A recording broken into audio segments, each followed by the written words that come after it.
তৌফিক দান করে। জোরে বলুন আল্লাহ আমিন। বেরাদার ইসলাম মাদান সামানি কিরাম চুকুল বেরাদার আবু জাহেল উতবা সাইবা বেরাদার ইসলাম বলতে চোখ আব্দুল্লাহর বেটা মুহাম্মদ। আবু জাহেলের ভাষা ছিল এরকম, এই আব্দুল্লাহর বেটা মুহাম্মদ, তবে শোনো না, এ আলী হচ্ছে আমার। আমার নবী বলছে না, আলী হচ্ছে আমার। জোরে বলেন জি। আমার নবী বলতেছে আলী আমার। আবু জাহেল উতবা সাহেব বলতেছে না, আলী হলে আমার ধর্মে। কিন্তু বেরাদার ইসলাম মাদান সামানি কিরাম আবু জাহেল উতবা সাইবা বলতেছে বলো গো নবীজি, একটা প্রমাণ নিতে চাই। ওই যে একটা পাহাড় দেখা যায়, পাহাড়ের উপরে হযরত আলীকে রেখে দিয়েছেন। একটা বিষাক্ত সাপ, বড় লম্বা মোটা সাপ, এসে যদি আলীকে দংশন করে দেয়, জানবো জি আলী আমার। আর যদি দংশন না করতে পারবো, ও আব্দুল্লাহর বেটা মুহাম্মদ, আলী হলো তোমার। জোরে বলুন না সুবহানাল্লাহ।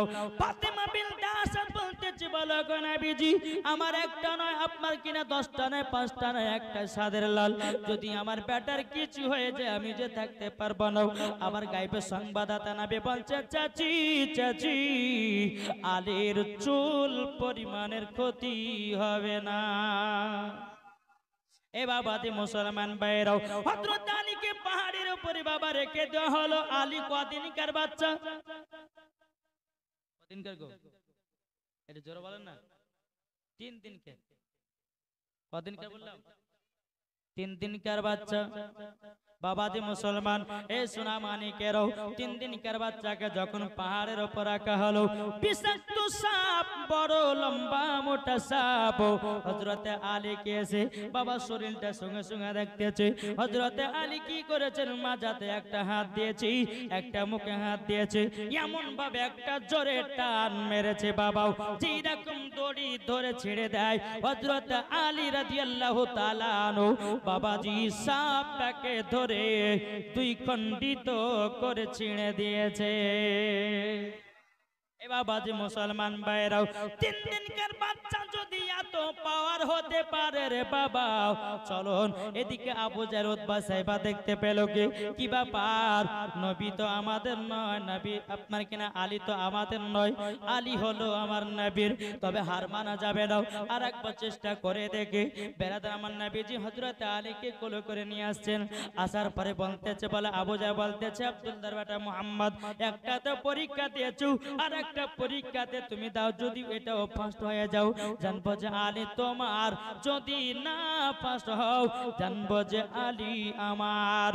আমার নবীজি বলছে, বলে ও চাচা চাচা কি পরীক্ষা নেবেন বলেন দাও।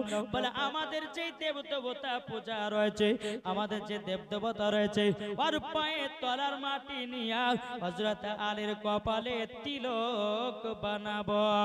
যদি তিলক বানাতে দেয়, জানবা যে আলী আমার। আর যদি না বানাতে দেয়, ওগো আব্দুল্লাহর বেটা মুহাম্মদ, তোমার হলো আলী। বেরাদার, আবু জাহেল কোলে নিয়েছে কাকে? হযরতে আলীকে কোলে নিয়েছে বাবা। কোলে নেওয়ার পরে দেবদেবতার পায়ের কাছ থেকে একটু মাটিটা কাদা করেছে, যেমন বাবা কপালে তিলক দিতে যাবে, কি হযরত আলী রাদিয়াল্লাহু তাআলা আনহু একটা টেনে বাবা একটা চড় মেরেছে গালে। আবু জাহেলকে বাবাজি জমিনে বেহুশ করে দিয়েছে। 3 দিনকার বাচ্চা একটা থাপ্পড় মেরে যদি আবু জাহেলকে জমিনে শুইয়ে দিতে পারে, তাইলে বলুন না আমার আলীর পাওয়ার কতই না ছিল, ঠিক না? এ বাবাজি মুসলমান ভাইরো, ওগো আমার সোনা মানিকেরাও, যখন বাবা হযরত আলীর বয়স যখন 5 বছর, আপনার 5 বছর 5 মাস হলো, এদিকে বাবা মা খাদিজাতুল কুবরা রাদিয়াল্লাহু তাআলা আনহার গর্ভে আছে আমার ফাতিমা।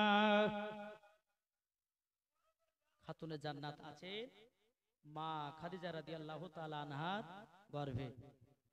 জি, একদিন মা খাদিজা বলছেন, এদিকে আলীর জন্মটা বাবা বললাম, এবার মা ফাতেমার জন্ম শুনবেন তো নাকি? তারপরে ইমাম হাসান হোসেনের জীবনে শুরু। চলুন, হযরত আলী যখন 5 বছর 5 মাস হলো, ক মাস বললাম? এ মা খালা একটু বুঝবেন, 5 বছর 5 মাস হযরত আলী যখন হলো আ তো মা খাদিজার গর্ভে আছে খাতুনে জান্নাত। রাত্রে বেলায় হযরতে মা খাদিজা আরাম করছেন আর গর্ভে থেকে যেন আল্লাহর জিকির বেরিয়ে আসতেছে। কি বেরিয়ে আসতেছে? আল্লাহর জিকির। যখন রাত্রি বেলাতে আল্লাহর জিকির বাবা যখন বেরিয়ে আসে মা খাদিজা রাদিয়াল্লাহু তাআলা আনহা তিনি বাবা যে গভীর রাতে ওঠে কে জিকির করে কে জিকির করে বাবা যে এদিক ওদিক আপনা ধরে বাড়া ধরে পায় না ধরে পায় না।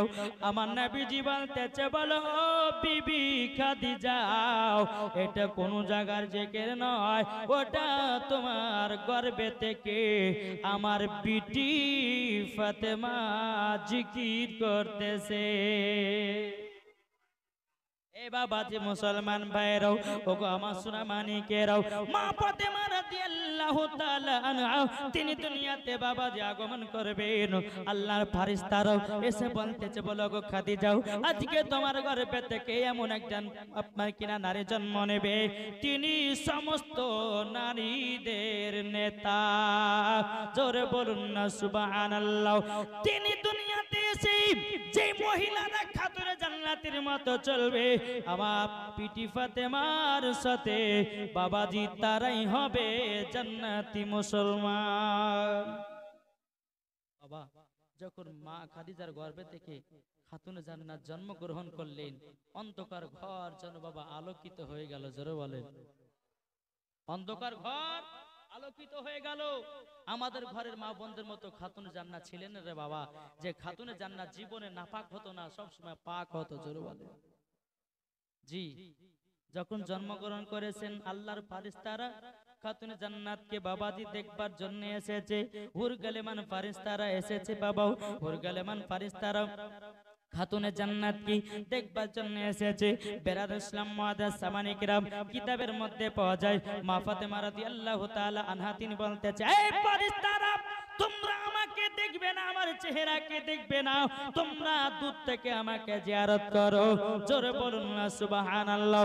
এই বাবাজি মুসলমান ভাইরাও এই সোনা মানিকেরাও মা খাদিজা রাদিয়াল্লাহু তাআলা আনহার গর্ভে থেকে যখন বাবাজি ফাতেমা রাদিয়াল্লাহু তাআলা আনহা যখন দুনিয়াতে জন্মগ্রহণ করলেন বাবা, দুনিয়াতে জন্মগ্রহণ করার পরে আমার নবীজি মা ফাতেমা রাদিয়াল্লাহু তাআলা আনহাকে বাবাজি কোলে নিয়ে কপালে চুমা দেয়।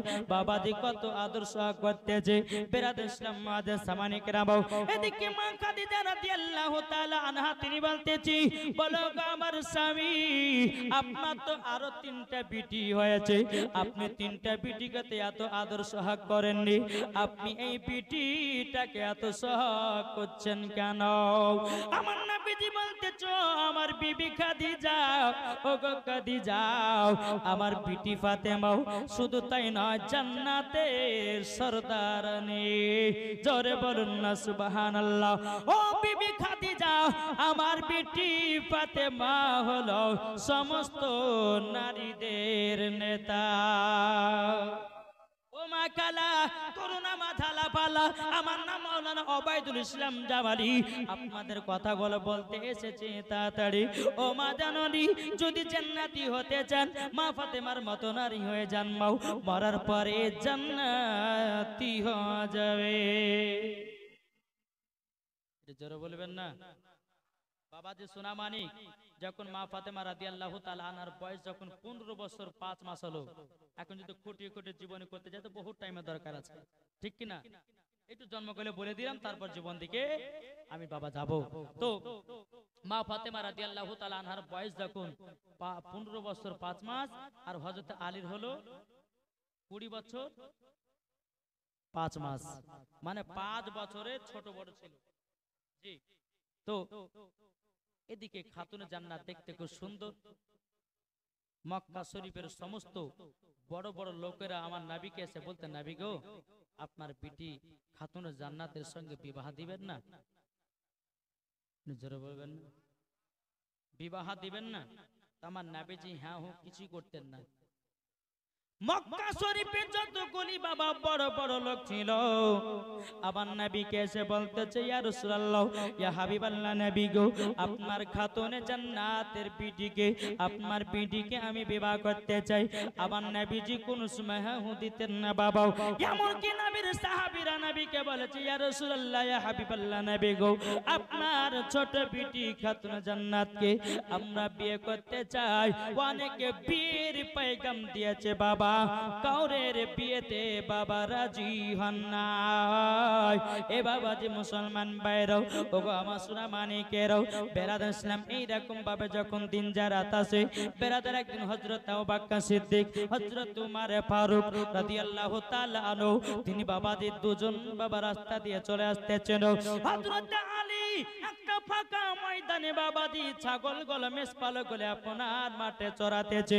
ওই রাস্তা দিয়ে যখন আসা হযরতে উমর ফারুক রাদিয়াল্লাহু তাআলা আনহু, হযরত আবু বকর সিদ্দিক রাদিয়াল্লাহু তাআলা আনহু যখন হযরত আলীকে দেখেছে, বলো গো আলী, আলী, আলী, তুমি কি বিবাহ শাদী করবে না? বেরাদার ইসলাম মাজার সামানে কিরাম, হযরত আলী রাদিয়াল্লাহু তাআলা আনহু তিনি বলতেছি, ও গো উমর ফারুক ভাই, আমি তো গরিব, আমার তো কোনো টাকা পয়সা নাই, আমার তো সেরকম বাড়ি ঘর নাই, আমাকে কোন মেয়ে বিবাহ করবে? এদিকে উমর ফারুক রাদিয়াল্লাহু তাআলা আনহু তিনি বলতেছেন, বলো গো আমার আলী, মদিনা মক্কা শরীফের সমস্ত বড় বড় লোকেরাও আমার নবীকে খাতুন জান্নাতকে বিবাহ করার জন্য যেন বিয়ের পয়গাম দিয়েছে, কাউরের বিয়েতে রাজি হন নাই। ও আলী, তুমি তো এখন পর্যন্ত বিবাহের পয়গামটা দাও নাই। ও আলী, একবার যাও, যাওয়ার পরে আমার নবীকে বিবাহের পয়গামটা দিয়ে দাও। এ বাবা, হযরত আলী চোখের পানি ফেলায় কান্না করতেছে, বলো গো, ও গো আবু বকর সিদ্দিক, ও গো উমর ফারুক রাদিয়াল্লাহু তাআলা আনহু, আমি তো গরিব, আমার নবীকে বড় বড় লোকেরাও আমার নবীকে খাতুন জান্নাতকে বিয়ে করার জন্য বিয়ের প্রস্তাব দিয়েছে, তবু আমার নবীজি হাও কিছু দেয় না। আমার তো পারি নাই, আমার তো ঘর নাই, শুধু তো আমার কাছে একটা ঘোড়া, একটা যুদ্ধ করা ঢাল ছাড়াও আমার কাছে কিছু নাই, কিছু নাই। বেরাদার ইসলাম মাদার সাবানিকেরাও, এ সোনা মানিকেরাও, হযরত উমর ফারুক রাদিয়াল্লাহু তাআলা আনহু তিনি বলতেছে, বলো গো আলী, যাও না যাও, একবার তুমি শুধু জানায়া দাও নবীকে, দেখিবা বিবাহ হয়ে যাবে। বুঝতে পারছেন কিছু? যখন হযরত আলী নবীর দরবারে গেলেন, মুখখান নিচু করে, নবী আমার আরাম করতেছেন, বসে আছেন, আর হযরত আলী সম্মুখে গিয়ে মাথাটা নিচু করে দাঁড়িয়ে গেছেন। যেরকম সুবহানাল্লাহ, নিচু করে দাঁড়িয়ে যখন যাওয়া, আমার নবী বলছে, আলী কি ব্যাপার, মাথাটা নিচু করে নিয়েছো, কিছু বলবে নাকি? কিন্তু হযরত আলী লজ্জা করছে, কি করে বলবে যে হুজুর আপনার বিটিকে বিয়ে করতে চাই। আচ্ছা, কোনো জামাই ধরুন প্রথম ওর বিটিকে দেখেছে, ডাইরেক্ট ওর শ্বশুরকে, হব শ্বশুরকে বলতে পারে যে আপনার বিটিকে বিয়ে করব? বলতে পারবে?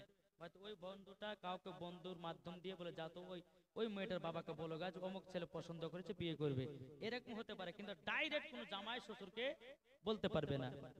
দাঁড়িয়ে আছে লজ্জাতে মাথা নিচু করে। আবার নবীজি বলতেছে, বলে আলী, বলে দাও কিসের জন্য এসেছো? আমার গায়েবের সংবাদদাতা নবী সব জানে রে বাবা, কিন্তু বেরাদার আলীর মুখ থেকে কথাটা শুনতে চাই। বেরাদার ইসলাম মাদের সামানে কেরাম, হযরত আলী রাদিয়াল্লাহু তাআলা আনহু তিনি বলতেছি, ওগো নবীজি, আপনাকে তো গায়েবের সংবাদদাতা নবী করে আল্লাহ দুনিয়াতে পাঠিয়েছে। ওগো নবীজি, কিসের জন্য এসেছি আপনি তো বুঝে গেছেন, জোরে বলুন না সুবহানাল্লাহ। আমার নবীজি বলছি, বলো গো আলী, আলী, আলী, তুমি আমার কাছে হাজির হয়েছো আমার বিটি ফাতেমাকে বিবাহ করার জন্য। জোরে বলেন না, বিবাহ করার জন্য। বেরাদার ইসলাম মাদার সামানিক রাম, হযরত আলী রাদিয়াল্লাহু তাআলা আনহু তিনি বলছে গো নবী যে আপনি তো সব জানেন গো নবী আপনার বিটিকে আমি বিবাহ করতে চাই গো নবী কিন্তু বিরাদর ইসলাম মুআজ্জাজ সামানে কিরাম আমার নবীজি বলছে আলী বিবাহ করার জন্য তোমার কি আছে বলো না হযরত আলী চোখের পানি ছেড়ে দিয়ে বলছে নবী গো আপনার সঙ্গে রাতে ভাতে সব সময় চলে গো নবী যেখানেই রাত নবী গো আপনার সঙ্গে আমরা কাত হয়ে যেতাম ও গো নবী আমার কাছে একটা ঘোড়াও আর একটা যুদ্ধ করার ঢাল আছে আর বাদ বাকি আমার কাছে কিছু নাই বিরাদর ইসলাম মুআজ্জাজ সামানে কিরাম বলো গো আলী ঠিক আছে তোমার বিয়ের প্রস্তাবটাও আমার বিটি খাতুনে জান্নাতকে দিয়ে দি আমার নবীজি এক পা দুপা করে যখন খাতুন জান্নাতের কাছে গেছেন যাওয়ার পর আমার নবীজি বলছে ও বিটি ফাতেমা ও বিটি ফাতেমা ও বিটি ফাতেমা তাড়াতাড়ি করে শোনো মা ফাতেমা রাদিয়াল্লাহু তাআলা আনহা তিনি বলতেছে বলো আব্বা জান আপনার কি তেল গামছা দরকার না পাঙ্কা নিয়ে করতে হবে আমার নবীজি বলছে ও বিটি ফাতেমা আজকে তেল গামছা লাগবে না আজকে আমাকে পাঙ্খা দিয়ে হাওয়া করতে হবে না বিটি আজকে তোমার বিয়ের একটা পায়গাম নিয়ে এসেছি ও বিটি সে হলো আল্লাহর বাগ হচ্ছে আল্লাহর বাগ খুব বাবা আমার নবীজি খাতুনে জান্নাতের সামনে নাম করতেছে মা ফাতেমা রাদিয়াল্লাহু তাআলা নাও মনে মনে চিন্তা করলে বলে আল্লাহ গো অনেকজন তো বিয়ের পায়গাম দিয়েছে এতগুলি ছেলের কাউরের নাম করে নাই আজকে এই ছেলেটার নাম করছে মানে আমার আব্বা জানের পছন্দ হয়ে গেছে আমার আব্বা জানের পছন্দ হয়ে গেছে ও গো আব্বা জান আব্বাজান আমিও বিবাহতে রাজি জোরে বলেন এদিকে কিন্তু বেরাদার অনেকে সাহাবীরা কিন্তু নবীকে বিয়ের পায়গাম দিয়েছেন কারোর বিয়েতে রাজি হয় নাই কিন্তু হযরত আলীকে ডেকেছে বলে আলী শোনো আর অনেক অনেক সাহাবীরা যারা বিয়ের পায়গাম দিয়েছিল তাদেরকে ডেকেছে বলে শোনো আমার বিটি ফাতেমার সঙ্গে তার সঙ্গে বিয়ে হবে যে সর্বপ্রথম 111 যে সর্বপ্রথম আপনার খতম তুলতে পারবে তার সঙ্গে আমার বিটির বিবাহ দেব জোরে বলেন সমস্ত সাহাবীরা যারা বিয়ের পায়গাম দিয়েছিলেন হযরত আলী ছিলেন বলে হুজুর ঠিক আছে চলে গেলেন সব দিকে দিকে সকালবেলা এসেছে কিন্তু হযরত আলী একটু লেটে ঢুকেছে বাবা সব সাহাবীরা বাবা কোরআন তেলাওয়াত করতে লেগেছে কোরআন তেলাওয়াত করতে করতে করতে হযরত আলী রাদিয়াল্লাহু তাআলা আনহু কিছুক্ষণের মধ্যে বলছে হুজুর গো আমার খতম উঠে গেছে আচ্ছা একটা খতম যদি বাড়িতে পড়া যেত ক ঘন্টা লাগে